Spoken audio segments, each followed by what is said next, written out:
Last but definitely not least, I want to introduce Ulhas Bala, who's coming up from Orange County and also waiting it out so long with your husband and your son. Thank you both for coming up as well. The title of her project is In Search of Yoganta, the inner core of the Yoga Sutra of Patanjali. So I'll give you the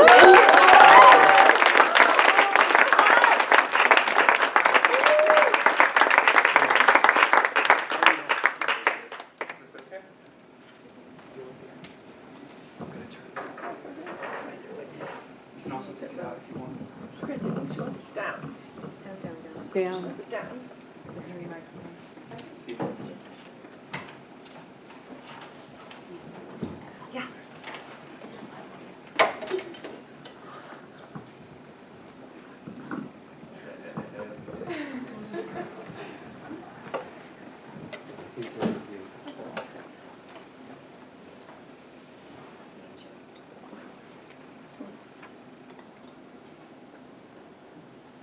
Hello, everyone. Hello. Hello. Thank you for being here. Before I begin, I would like to introduce my son, Dushyant.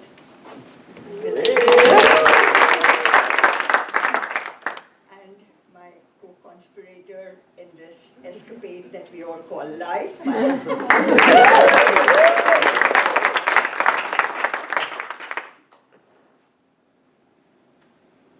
In Search of Yoganta, the inner core of Patanjali's Yoga Sutra, through Chitta Vritti Nirodha. Patanjali wrote the Yoga Sutra approximately 3800 BC and wrote a commentary, and Vyasa wrote a commentary on it on the around the 4th to the 7th century. Vyasa's was the earliest and the most worldly quoted. The Yoga Sutra of Patanjali is famously incomprehensible. Bryant calls the sutras abstruse. David Gordon White says the sutras are compact and obscure as to be incomprehensible without any accompanying interpretation. The Sanskrit is said to be a hybrid Sanskrit, closer to the Buddhist hybrid Sanskrit than classical Sanskrit of that era. The Yoga Sutra consists of 196 one- or two-line aphorisms, each of which appears stoic and profound, but very few of them make much sense as standalones.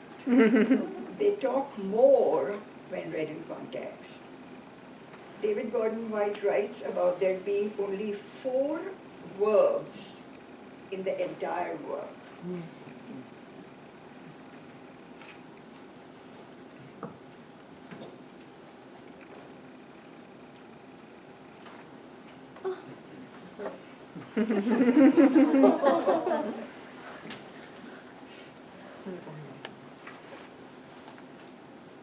The sentence with 4 nouns and no verbs that we begin this paper with. The 4 nouns essentially comprise one of the earliest written definitions of yoga.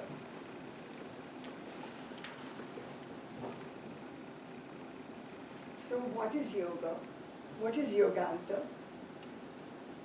And what is Chitta Vritti Nirodha? The definition. What is yoga? Yoga is from yuj. Is it to unite, to coalesce, to yoke together, or is it to come together, to flow together, to channel? Is yoga a union? Is it a yoke? Is it a discipline? Is it a centering? Is it a balance? Is yoga sound? Is yoga music? Is yoga dance? Catherine? Is yoga harmony? Is yoga a metronome? Lydia? Is yoga calisthenics? Elizabeth? Is yoga so many things? What then is yoga? Patanjali in 300 BC defined yoga as yoga, chitta, vritti, nirodha. 4 words, and thereby hangs a tale. Translated presently to yoga is restraint of modifications of the mind. There are many people who at this sentence stop and close the book. I doubt if there's anyone in this room who understands modifications of the mind.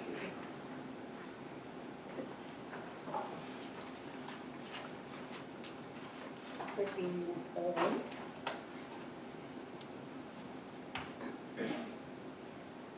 As it leads, translations by some eminent translators and commentators are as follows.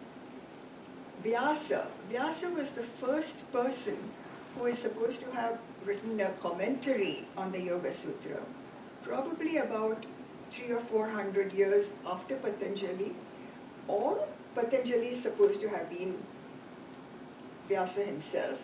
We are not quite sure about the history there.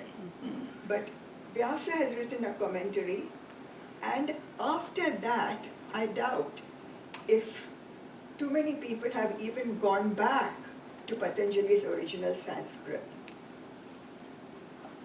Vivekananda, way after Vyasa, in 1896, said, yoga is restraining the mind stuff.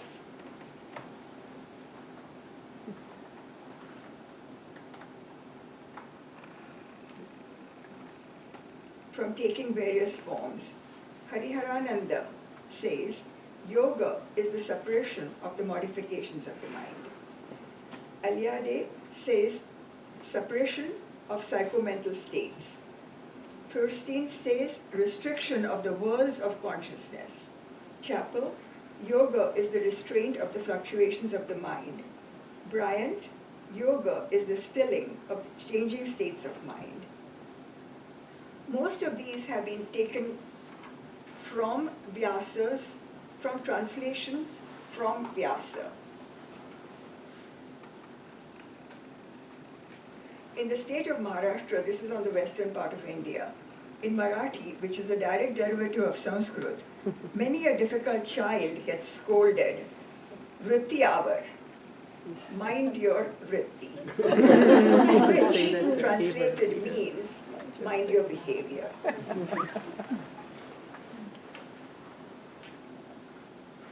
Vritti, in chitta vritti nirodha, can connotate behavior, conduct, attitude. To a Marathi mind, which is like someone like me, chitta vritti nirodha naturally translates to restraint of chitta's attitude.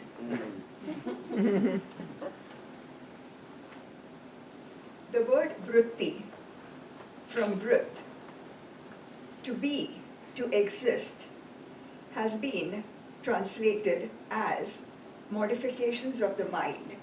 I would like to make a small comment here. Vrit, to be, is very confusing because we are usually used to thinking of bhu, to be, and us, to be. And now where are we bringing in vrit? But translation always takes one step below the original. And vrit really means to be in a different sense, like you would say if there is a news item, that particular event is being. And that neither goes with who nor with us, but it goes with vrit. So in this, we will use this alternative translation of vritti, conduct, behavior, or attitude, from vrit, to exist, to happen.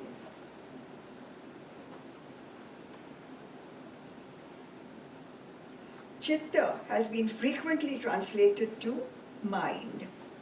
Mind in Sanskrit is man. that which knows, from the root man, to know. Chitta is from the root chit, to perceive, reflect, think, and is like thought, a function of the behavior of the mind.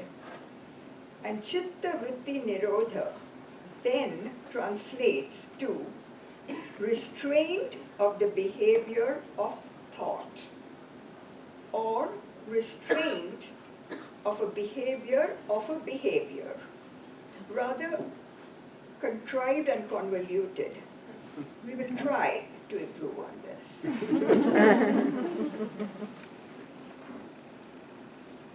Currently, Chitta Vritti Nirodha is parsed as Yogaha Chittasya. I apologize to those who are not familiar with Sanskrit, I'm sorry.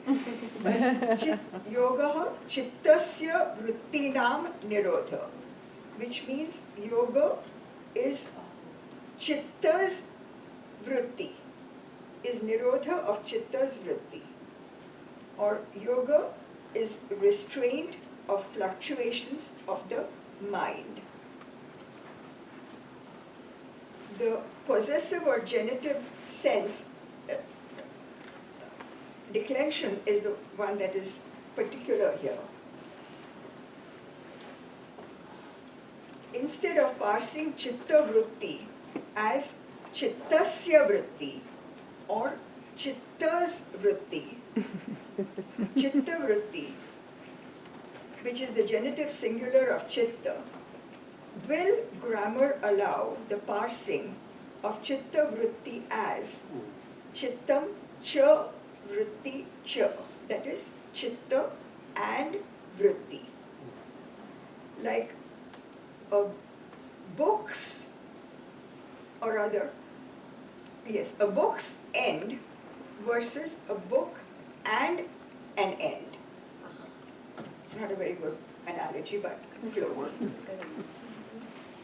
Nominal compounding is an interesting curiosity found especially in classical Sanskrit, where nouns are strung together without any verbs to often make a sentence that carries some ambivalence and can tantalize.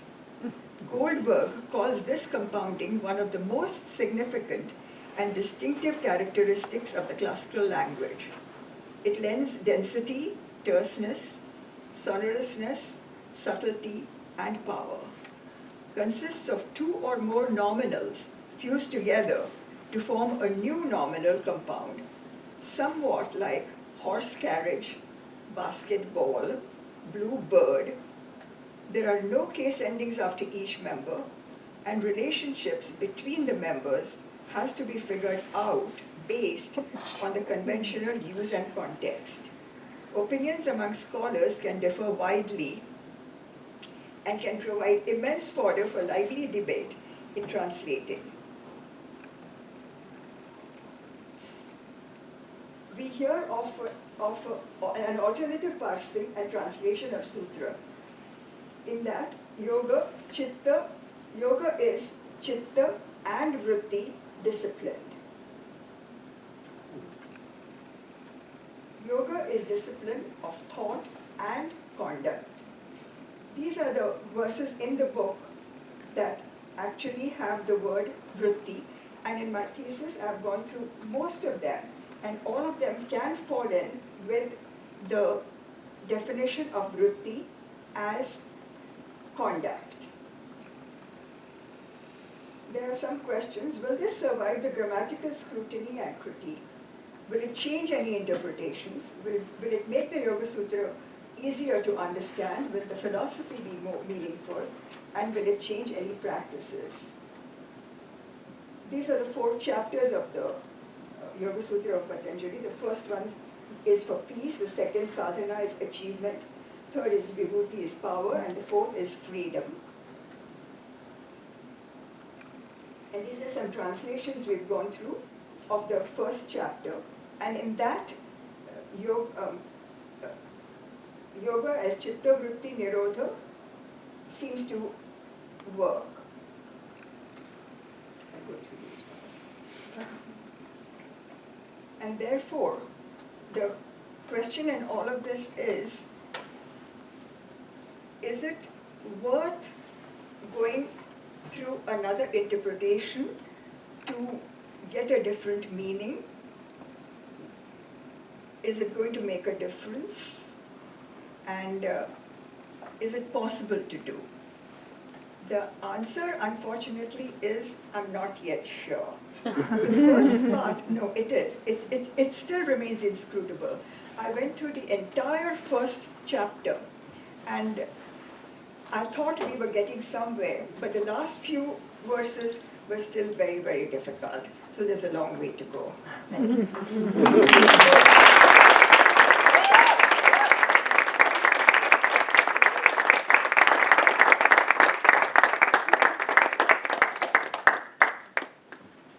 Oh, I thought you had a question. Oh, sure, yeah. How did this change your practice of yoga or your attempt at practicing yoga?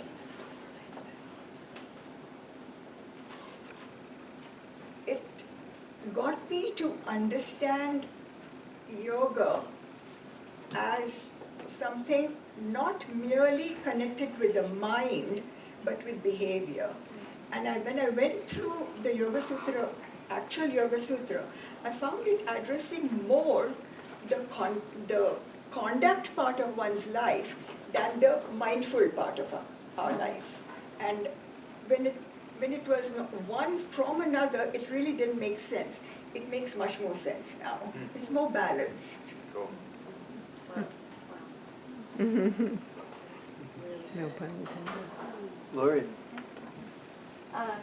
Love that. Love that. When and how did you derive this? When did this come to you to analyze in this way?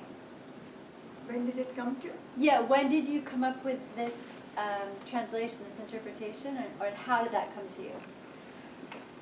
Actually, it came up with vritti, like I mentioned to you, because I came into vritti and read this, and this confused me because I had already a preconceived idea of vritti.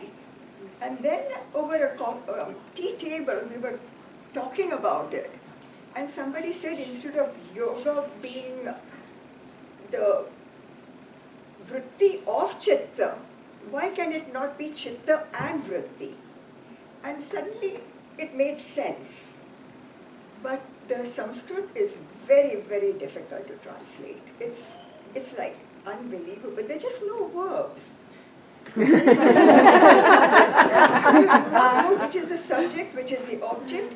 It's very difficult. It's very contextual, if you will, but it's exciting. Yeah, I would really encourage to work with Chris and myself and to bring this forward and really try to get this published, because it provides a much needed corrective. And it actually goes very, very well with the two prior papers and the very first paper, that yoga is not an abstraction, it is in fact about conduct. Thank you. And I wouldn't have gotten anywhere but for Dr. Chris Chappell's book. That book is amazing. And I had about 100 giants' shoulders to stand on to move on No, to but that. this provides such a corrective. Yeah. Thank you, Chris. Yeah, that was excellent. Excellent. Excellent.